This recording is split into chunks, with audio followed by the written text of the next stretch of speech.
जय हिंद दोस्तों। स्वरों का वर्गीकरण आप देख चुके थे। इस वर्गीकरण में आपने देखा था जीव के आधार पर स्वरों का वर्गीकरण, ओष्ठ के आधार पर स्वरों का वर्गीकरण और मुख के आधार पर स्वरों का वर्गीकरण देख चुके थे। आज स्वरों के उच्चारण स्थान देखें। क्या देखें? उच्चारण स्थान।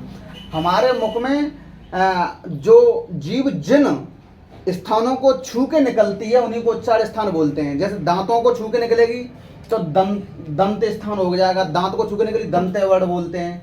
अगर ओठों, जब ओठ में ओठ मिल जाते हैं तो आप सोचते हैं वो ओष्ठ वर्ड बोलते हैं उनको।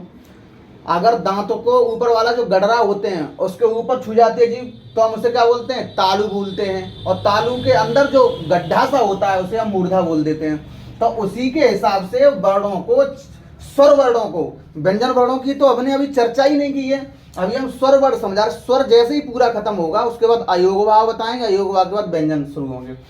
तो स्वर वर्णों का उच्चारण स्थान 6 भाग में। देखो यही तो होते हैं: छोटा आ, बड़ा आ, छोटी ई, बड़ी ई, छोटा ऊ, बड़ा ऊ, रे, छोटी ए, बड़ी ए, छोटा ऊ, बड़ो। यही तो 11 स्वर होते हैं।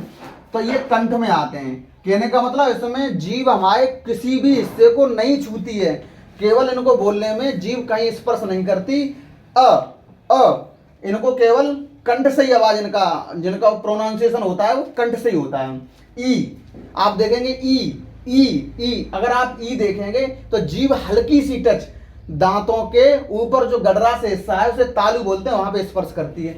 आप रे बोलेंगे तो जीभ मुड़कर जो गड्ढा सा है आपके अंदर, जो गड्ढा वहां पे टच होती है तो इसको मूर्धा बोलते हैं। ओष्ठ ऊ आप देखेंगे इसमें कंठ काम कर रहा है और क्या ओष्ठ काम कर रहा है। ऊ तो छोटा ऊ बड़ा ऊ किसमें आएगा? ऊ में।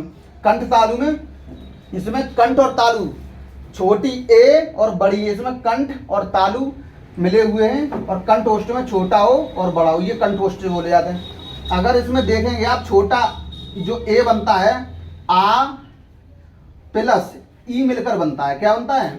आ प्लस ई मिलकर क्या बनता है? छोटी ए। ठीक है।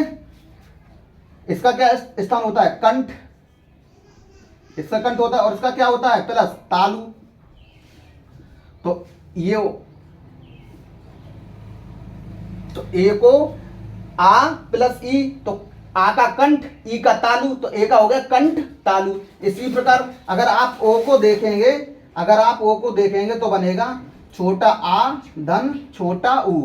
तो कंठ, इसका तो क्या हो गया? कंठ हो गया, कंठ हो गया। प्लस ऊ से बोलते हैं ओष्ठ। ये कौन सा होता है? ओष्ठ वर्ड। क्या होता है? ओष्ठ।